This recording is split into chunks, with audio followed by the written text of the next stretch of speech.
আসসালামু আলাইকুম everyone, welcome back to my channel easy cooking.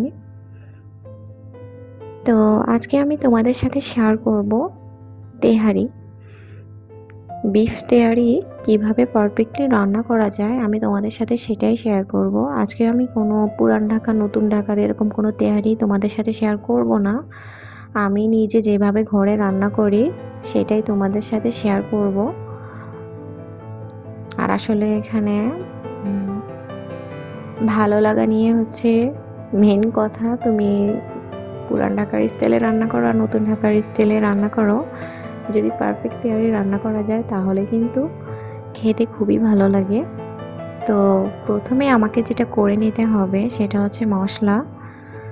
তো আমি আজকে এখানে তেহারির মশলাটা করে নেওয়ার জন্যে আমি এখানে নিয়েছি 2 টুকরো দারুচিনি, 2টা জয়ত্রী, 1টা জায়ফল, 5টা সাদা এলাচ, 1টা কালো এলাচ, 4-5টা লবঙ্গ আর 3টা শুকনো মরিচ। এগুলোকে আমি গুঁড়ো করে নেব। তোমরা চাইলে পাটায়ও বেটে নিতে পারো। এই পর্যায়ে আমি চুলায় একটি প্যান বসিয়ে দিয়েছি। আমি এই প্যানে কিছু আলু ভেজে নিয়েছি। আমি আজকে তেহারিতে আলু ইউজ করব। তো কিছু আলুগুলো ছোটো ছোটো টুকরো করে আমি ভেজে নিয়েছি, আর হচ্ছে কিছু পেঁয়াজ বেরেস্তা করে নিয়েছি। এটা আমি স্কিপ করে গিয়েছি, এতে করে ভিডিওটা অনেক বেশি বড় হয়ে যাবে সেজন্য। তো এখন প্যানে যে অবশিষ্ট তেল আছে, তো এখানে আমি প্রায় 1 কাপের মতো তেল আছে। এর মধ্যে আমি মাংসটাকে রান্না করে নেব। তেহারিতে যেহেতু তেলের পরিমাণ একটু বেশি থাকে, তো আমি সেই পরিমাণ তেল দিয়ে দিলাম। এখন আমি এতে মশলাগুলো দিয়ে দিয়েছি। আমি দিয়েছি 1টা তেজপাতা, 4-5টা সাদা এলাচ, 1টা কালো এলাচ আর 1 টুকরো দারুচিনিকে আমি মাঝখান থেকে ভেঙে দিয়েছি। আর এখন দিয়ে দিয়েছি আমি কিছু পেঁয়াজ কুচি। তো পেঁয়াজগুলোকে আমি একটু নেড়ে চেড়ে হালকা ভেজে নেব। আমি খুব বেশি পেঁয়াজ দিইনি, পরবর্তীতে আবার আমি বাটা পেঁয়াজ অ্যাড করব। তো এতটুকুই যথেষ্ট। তো পেঁয়াজগুলো আমার ভাজা হয়ে গেছে। এই পর্যায়ে আমি অ্যাড করে দিয়েছি আদা রসুন পেস্ট। আমি এখানে 2 টেবিল চামচ আদা পেস্ট আর দিয়েছি 2 টেবিল চামচ রসুন পেস্ট। এখানে আসলে খুব বেশি কষানোর কোনো দরকার নেই, যেহেতু গরুর মাংসের সাথে মশলাটা এমনিতেই কষে যাবে। তো এখন এই পর্যায়ে আমি দিয়ে দিয়েছি লবণ। আমি স্বাদ মতো লবণ দিয়ে দিলাম। এখন আমি এতে মাংসটা অ্যাড করে দেব। আমি এখানে গরুর মাংস প্রায় 1 কেজি পরিমাণ গরুর মাংস নিয়ে নিয়েছি। মাংসগুলোকে আমি ছোট ছোট এরকম টুকরো করে কেটে নিয়েছি। মাংসটাকে আমি আগে থেকে পানি ঝরিয়ে নিয়েছি। এবার মাংসটা দেওয়া হয়ে গেলে এখন আমি মশলার সাথে মাংসটাকে একটু নেড়ে চেড়ে মিশিয়ে নেব। এর মধ্যে আমি বাটা পেঁয়াজটা দিয়েছি, যেটা আমি স্কিপ করে গেছি। আমি এখানে প্রায় 1/3 কাপের মতো বাটা পেঁয়াজ অ্যাড করেছি মাংসের সাথে।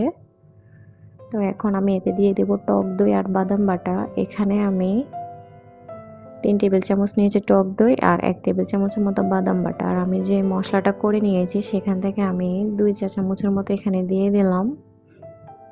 এর থেকে বেশি দেওয়ার দরকার নেই। আমার আরও কিছু মশলা, যেহেতু আমি গোটা অ্যাড করেছি, তো এতটুকুই যথেষ্ট। এখন আমি এই পর্যায়ে মশলার সাথে মাংসটাকে খুব ভালোভাবে মিক্স করে নিতে হবে। আমি কিন্তু এখানে বাড়তি কোনো পানি অ্যাড করিনি, মাংসেতে যথেষ্ট পরিমাণে পানি বের হয়ে যাবে।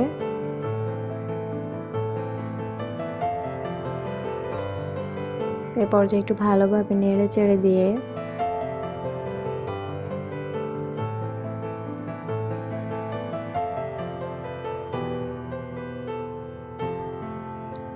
এতে আমি কাঁচামরিচ দিয়ে দিলাম। আমি এখানে 4টা কাঁচামরিচ দিয়ে দিয়েছি, যেহেতু আমি কোনো এক্সট্রা মরিচ ইউজ করিনি।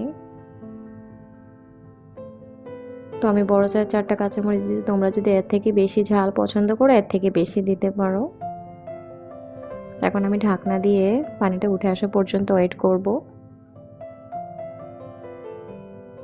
তো দেখতে পাচ্ছ মাংস থেকে অনেক পানি বের হয়ে গেছে। এখন আমি এই পানির মধ্যে মাংসটাকে রান্না করে নেব।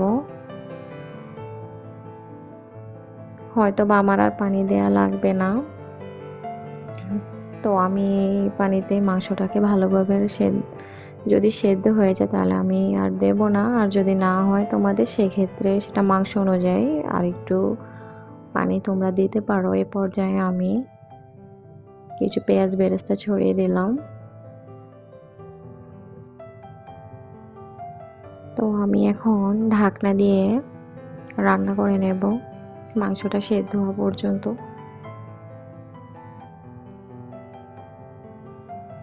তো আমার মাংসটা প্রায় হয়ে গেছে, পানিটা শুকিয়ে এসেছে।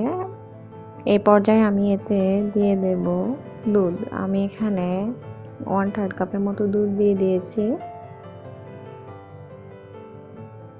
এই পর্যায়ে আমি দুধের সাথে মাংসটাকে আরও 4 থেকে 5 মিনিটের মতো রান্না করে নেব। তো ফিরে আসছি রান্না হওয়া পর্যন্ত। এই পর্যায়ে আমার মাংসটা একদম পারফেক্টলি রান্না হয়ে গেছে, দেখতে পাচ্ছ একদমই পানি নেই আর মাংসটাও সেদ্ধ হয়ে গেছে। এ পর্যায়ে চুলায় আমি একটি প্যান বসিয়ে দিলাম। প্যানে আমি দিয়ে দিলাম অল্প পরিমাণে তেল। যেহেতু মাংসতে যথেষ্ট পরিমাণে তেল দিয়েছি, সো এখানে জাস্ট অল্প একটু তেল আমি দিয়ে দিলাম, খুব বেশি তেল দেবে না, তাহলে অনেক অয়েলি হয়ে যাবে। এখন আমি দিয়ে দিয়েছি অল্প পরিমাণে পেঁয়াজ কুচি। পেঁয়াজটাকে একটু হালকা ভেজে নেব। যেহেতু মাংসে অনেক তেল আছে, সো এই পর্যায়ে জাস্ট রাইসটা রান্না করতে পেঁয়াজটা ভাজার জন্য যতটুকু তেল প্রয়োজন আমি অল্প একটু তেল জাস্ট দিয়ে দিয়েছি চালটাকে একটু ভেজে নেওয়ার জন্য। তো পেঁয়াজটা আমার ভাজা হয়ে গেছে, এখন আমি এতে চাল অ্যাড করে দেব। তো এখানে আমি কালো জিরা চালটা নিয়েছি, আমি এখানে 1/2 কেজি পরিমাণে চাল নিয়েছি। চালটাকে আমি ধুয়ে প্রায় আধা ঘন্টা আগে ধুয়ে রেখেছি, এটা পানি ঝরিয়ে নিয়েছি। তো এখন চালটাকে আমি একটু ভালোভাবে ভেজে নেব।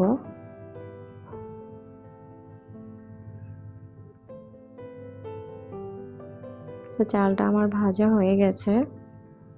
আমি এখানে 1 কেজি মাংসের সাথে 1/2 কেজি চাল ইউজ করেছি। আসলে তেহারিতে মাংসের পরিমাণটা একটু বেশি করে দিলে টেস্টটা খুবই ভালো আসে। তো এখন আমি এতে পানি অ্যাড করে দেব। আমি এতে নর্মাল টেম্পারেচার পানি দিয়েছি। আমি 1/2 কেজি চালের জন্য 1 কেজি পরিমাণ পানি, অর্থাৎ আমি যে পরিমাণ চাল ইউজ করেছি ডাবল পানি আমি এতে দিয়েছি। এখন একটু নেড়ে চেড়ে দেব।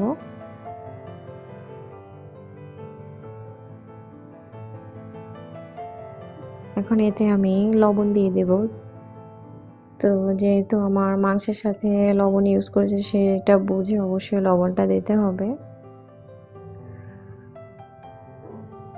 তো আমি আন্দাজ পরিমাণে লবণ দিয়ে দিলাম।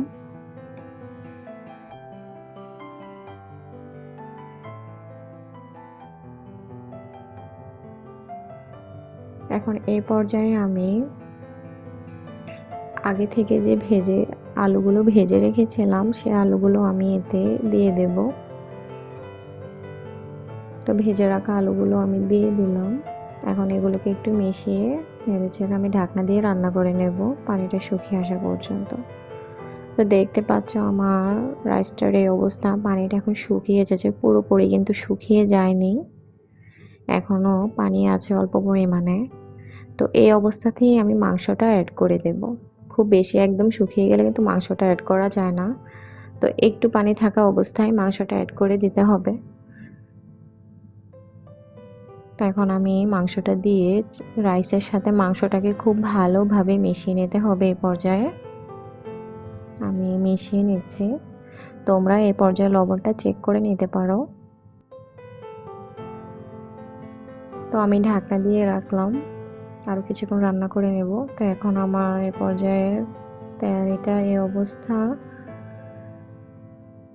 এখন পানিটা একদমই পুরোপুরি শুকিয়ে এসেছে। এই পর্যায়ে আমি নিচ থেকে একটু ভালোভাবে নেড়ে চেড়ে দিচ্ছি। তো আমার নেড়ে চেড়ে দেওয়া হয়ে গেলে এতে আমি দিয়ে দিলাম কেওড়া জল। আমি এখানে প্রায় 1 চা চামচের মতো কেওড়া জল দিয়েছি। আমার কাছে একটু স্মেলটা বিরিয়ানি বা তেহারির সাথে খুবই ভালো লাগে। তো তোমরা চাইলে গোলাপ জল দিতে পারো। আর দিয়ে দেব হচ্ছে ঘি। আমি এখানে 1 চা চামচের মতো ঘি দিয়ে দিয়েছি। আমার সমস্ত ইনগ্রেডিয়েন্টগুলো ডেসক্রিপশন বক্সে দেয়া থাকবে। তোমাদের যদি কোনো কিছু বুঝতে অসুবিধা হয় তোমরা ডেসক্রিপশন বক্স থেকে দেখে নিতে পারবে। তো এখন এই পর্যায়ে আমি আরেকবার তেহারিটাকে একটু নেড়ে চেড়ে দিয়ে ভালোভাবে এটাকে ঢাকনা দিয়ে রেখে দেব আধা ঘন্টা পর্যন্ত। তো এই পর্যায়ে কিন্তু চুলাটা আমি বন্ধ করে দিয়েছি, জাস্ট দমে রেখে দেব আধা ঘন্টা। তো আমি এখানে ঢাকনার যদি এরকম কোনো ছিদ্র থাকে ওইটাকে অবশ্যই বন্ধ করে দিতে হবে। আমি ঢাকনার ছিদ্রটা বন্ধ করে দিয়েছি। ফিরে আসছি আধা ঘন্টা পর। তো এখন আমার তেহারিটা কেমন হয়েছে দেখতে পাচ্ছ, একদম পারফেক্টলি সেদ্ধ হয়ে গেছে রাইস এবং মাংস দুটোই। তো দেখতে পাচ্ছ কতটা ঝরঝরে হয়েছে। তা এখন এগুলোকে আমি একটি সার্ভিং ডিশে তুলে নেব। তো বন্ধুরা, তোমরা যদি আমার এই রেসিপিটি ফলো করে রান্না করো তাহলে তোমাদের তেহারিটা ইনশাআল্লাহ অনেক ভালো হবে। তো আমার রেসিপিটি যদি তোমাদের কাছে ভালো লাগে তাহলে লাইক করো, কমেন্ট বক্সে জানাও, শেয়ার করো। আর যারা এখনও আমার চ্যানেলটিকে সাবস্ক্রাইব করোনি তারা আমার চ্যানেলটিকে সাবস্ক্রাইব করো এবং পাশে থাকা বেল আইকনটিকে প্রেস করে দাও যেন আমার রেসিপির নতুন নতুন আপডেটগুলো তোমাদের কাছে পৌঁছে যায়। তো আজকের মতো বিদায় নিচ্ছি। আল্লাহ হাফেজ।